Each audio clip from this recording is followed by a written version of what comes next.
Assalamualaikum warahmatullahi wabarakatuh. Saya Afrilia Muthia Rahman dari PAI 5A dengan NIM 1180-2008 akan menjawab pertanyaan UAS yang diberikan oleh dosen pengampu mata kuliah BPP PAI 2 yaitu Ibu Dr. Hajah Hilda Aini Sipa MAG. Nah, untuk pertanyaan yang pertama itu mengapa pembelajaran perlu perencanaan? Nah, jawaban dari saya, karena pembelajaran merupakan proses interaksi antara guru dan murid, di mana dalam proses pembelajaran tersebut terjadi kompleksitas, di mana terdapat daya dukung yang memang harus menunjang proses pembelajaran dari mulai materi pembelajaran, media, sampai kepada teknik evaluasi. Nah, semua itu perlu perencanaan dan direncanakan. Mengapa? Agar proses pembelajaran dapat berjalan secara efektif dan efisien sesuai dengan tujuan pembelajarannya dapat dicapai dan menghasilkan output atau siswa yang memang mumpuni dalam bidang intelektual atau kognitifnya, keterampilan, moral, dan akhlak yang mulia. Setelah itu, perencanaan ini perlu karena mulai dari materi atau bahan pembelajaran, media, metodenya mau digunakan seperti apa, modelnya mau seperti apa, strateginya seperti apa, sampai kepada teknik evaluasi. Semua itu perlu direncanakan dan dituangkan dalam sebuah rencana pelaksanaan pembelajaran atau kita kenal dengan RPP. Nah, semua itu tentu tadi sudah dibahas bahwa tujuannya agar pelaksanaan pembelajaran sesuai dengan waktunya, alokasi waktunya, materinya tersampaikan dengan menarik dengan menggunakan media dan metode, model, dan sampai kepada teknik evaluasi. Terbayang jika sebuah pembelajaran tidak direncanakan terlebih dahulu, maka akan terkesan asal-asalan, waktunya mungkin tidak akan cukup, materi tidak akan tersampaikan dengan baik karena monoton menggunakan metode itu saja, bahkan tidak menggunakan media. Jadi tentu pembelajaran harus direncanakan agar berjalan sesuai tepat dengan sasaran, sesuai dengan tujuan pembelajaran, sesuai dengan SK, KI, dan KD proses pembelajaran tersebut. Masih pertanyaan nomor 1 poin B, yaitu apa yang menjadi landasan atau dasar dari proses atau perencanaan pembelajaran PAI. Nah, jawabannya yaitu ada 3 dasar utama landasan perencanaan pembelajaran PAI. Yang pertama yaitu Al-Quran. Tentu ya, kita kenal Al-Quran ini sebagai segala sumber kehidupan yang kebenarannya mutlak dan universal, di mana di sini terdapat madah atau materi PAI, yaitu banyak ya, dari surat Al-Isra ayat 23, surat Luqman tentang keesaan, berbakti pada orang tua, bahkan kepada metode juga terdapat dalam Al-Quran, dalam surat An-Nahl yaitu bil hikmah, wajadilhum billati hiya ahsan, dan wal mauidhah hasanah, dan sampai kepada teknik evaluasi yaitu An-Naml ayat 40 yang menceritakan tentang Nabi Sulaiman, di mana ada singgasana di hadapannya dan ia berkata, ini merupakan karunia Tuhan, di mana apakah aku bisa bersyukur atau mengingkarinya, untuk menguji. Jadi di sini tentu Al-Quran ini sebagai dasar atau landasan perencanaan pembelajaran PAI ya, karena di sini terdapat semua aspek dari pembelajaran PAI. Yang kedua ada hadis, tentu sama dengan Al-Quran. Jadi di sini juga hadis sebagai landasan dari pelaksanaan pembelajaran PAI, di mana di sini sesuatu yang tidak dijelaskan dalam Al-Quran ada dalam hadis dan sebagai penyempurna dari penjelasan dari Al-Quran. Yang ketiga ada ijtihad, yaitu hasil pemikiran para ulama. Yang pertama kita kenal dengan ijma, yaitu kesepakatan para ulama. Di sini juga dapat dijadikan landasan atau dasar dari perencanaan pembelajaran PAI, di mana jika tidak terdapat dalam hadis, Al-Quran dan hadis, dan bisa diambil dari ijma atau pendapat para ulama mengenai masalah atau suatu hal yang tidak ada dalam Al-Quran dan hadis. Yang kedua adalah kias, yaitu analogi. Tentunya ya, seperti misalkan keharaman dari misalkan whisky, seperti narkoba, kan dari zaman dulu itu tidak ada narkoba ya. Nah, dalam Al-Quran dan hadis tidak dijelaskan, karena di sini ada yaitu kias, bisa diambil dari kias. Yang ketiga itu masalah mursalah, yaitu kebaikan untuk umat Islam sendiri gitu.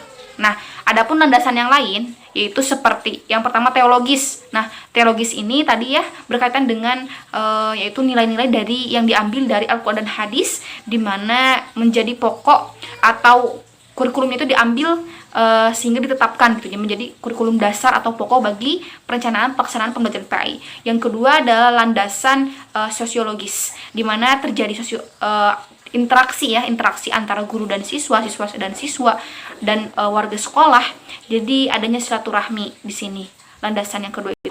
Yang ketiga adalah landasan psikologis. Tentu ya psikologis di sini diharapkan pendidikan PAI mampu memberikan efek perubahan perilaku ya bagi siswa, menghasilkan akhlak yang baik, akhlak mulia, akhlak karimah dan moral yang memang baik.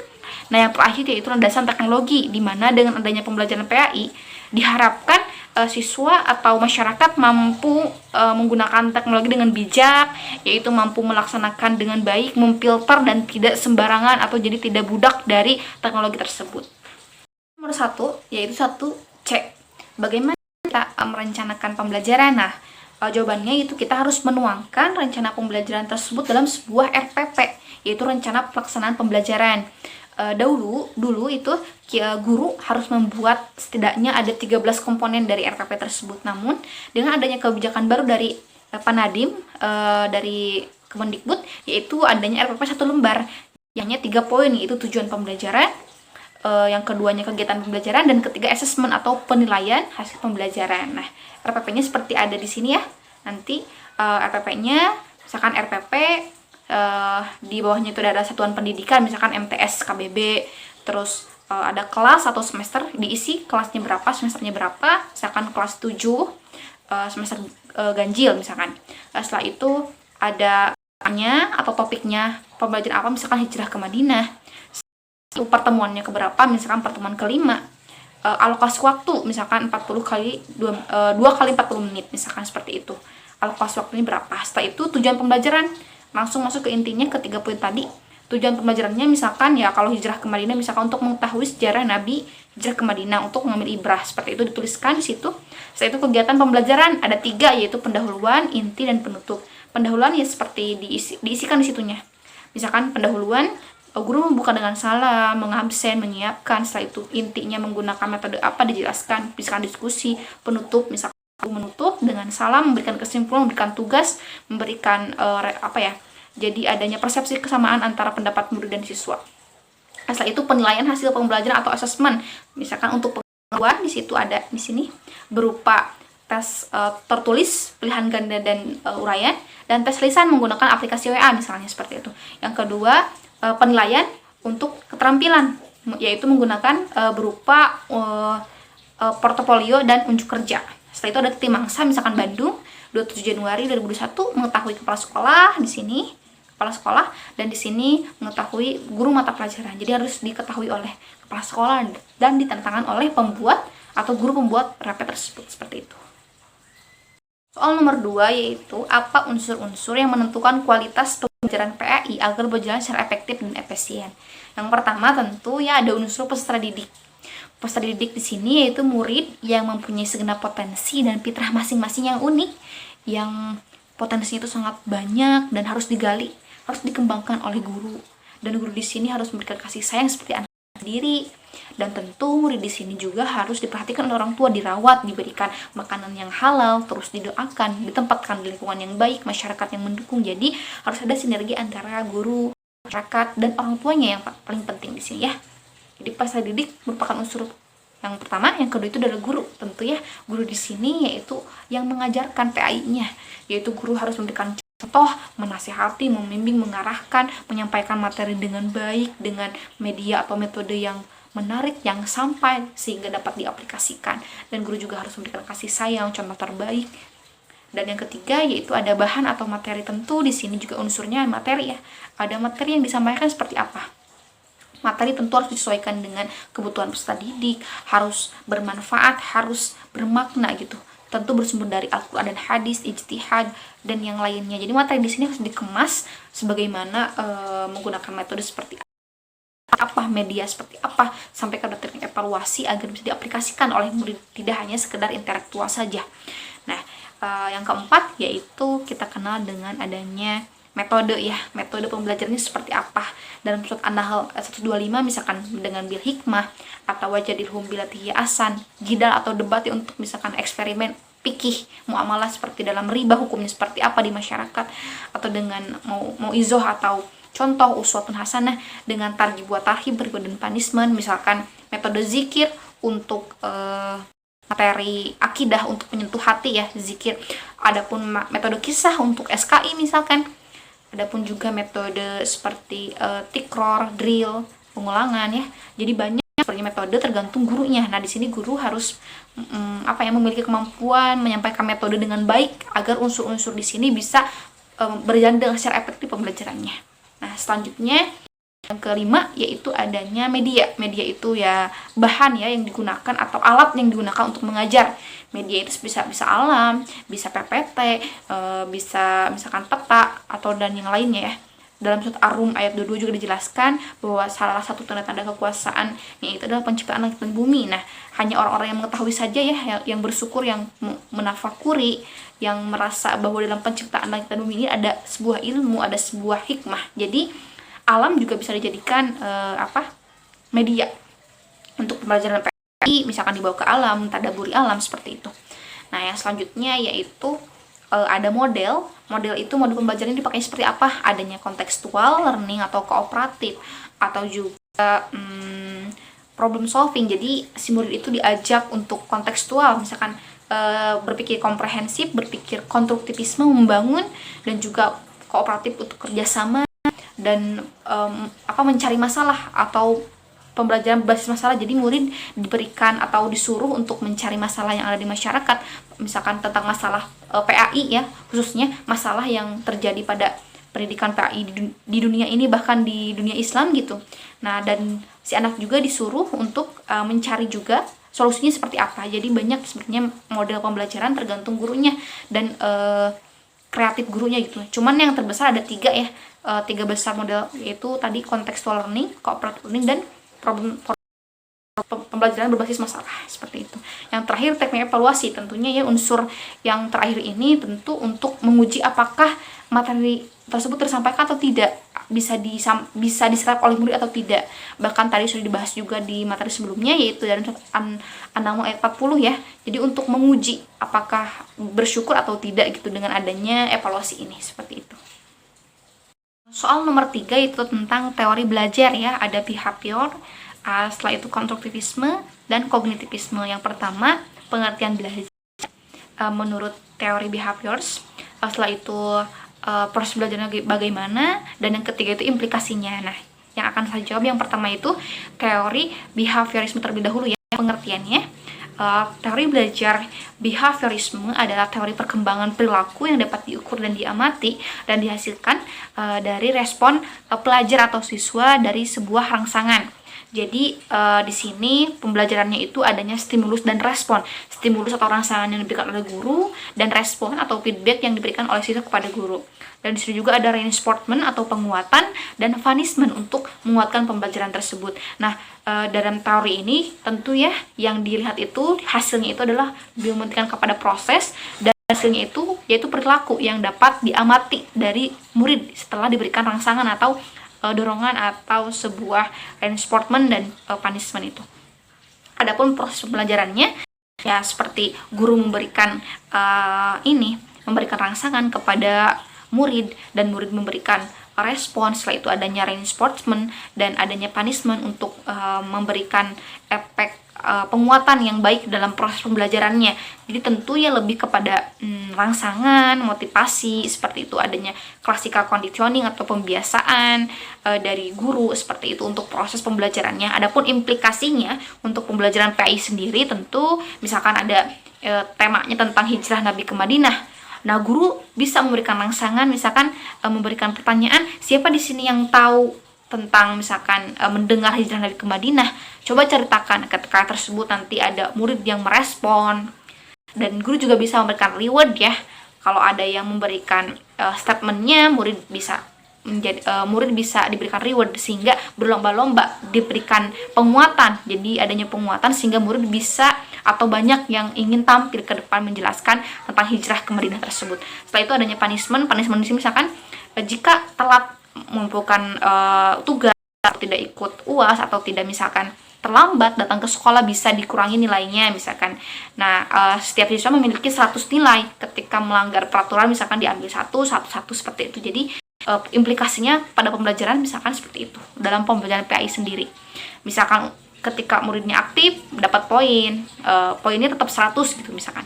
Jika ada pelanggaran diambil satu-satu seperti itu. Adanya reward dan punishment. Untuk yang kedua yaitu teori belajar kognitivisme. Pengertiannya, teori belajar kognitivisme merupakan teori yang berhubungan dengan kognisi atau pengetahuan.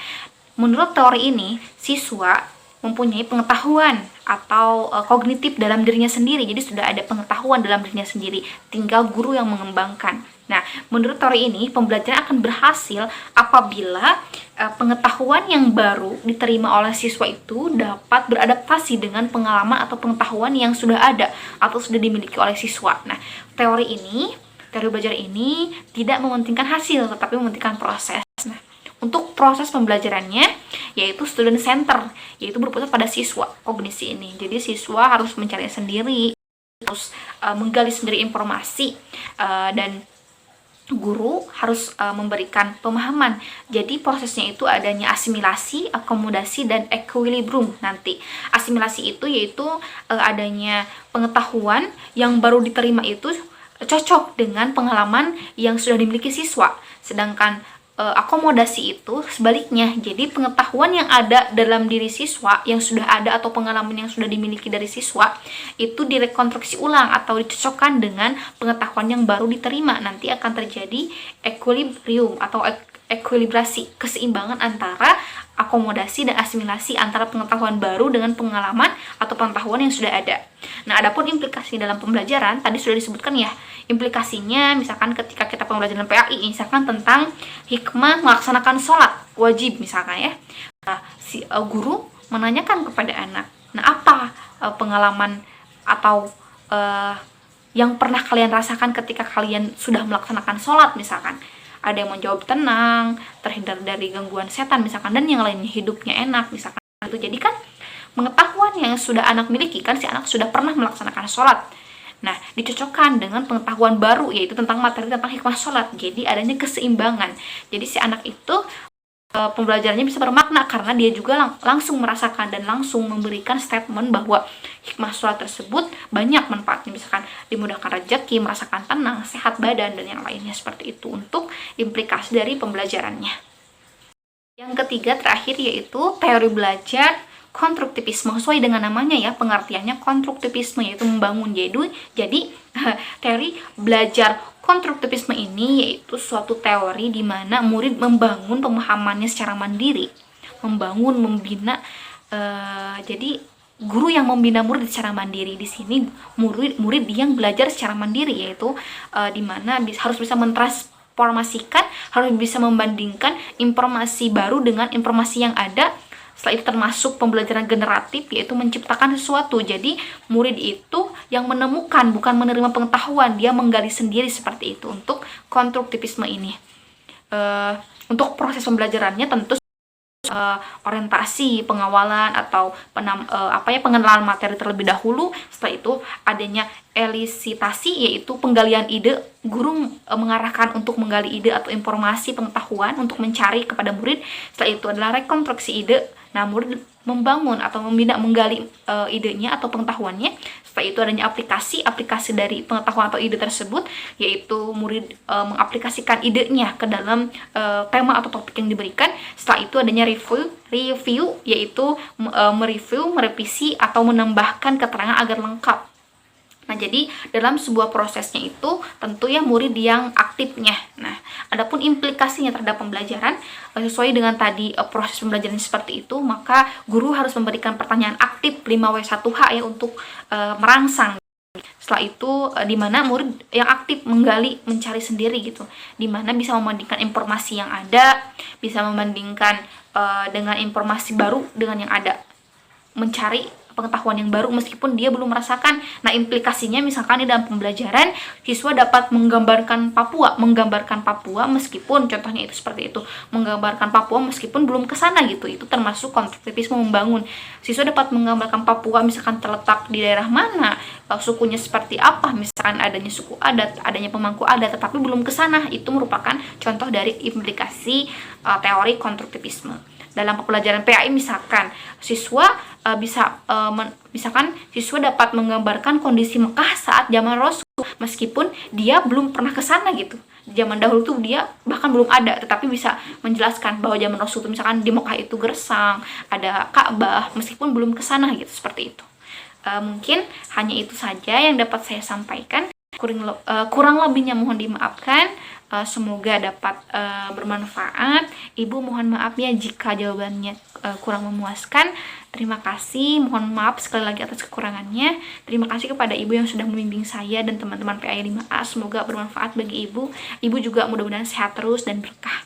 Semoga saya bisa menjadi dosen seperti ibu, bisa menjadi guru yang baik seperti ibu dalam menyampaikan materi. Terima kasih ibu.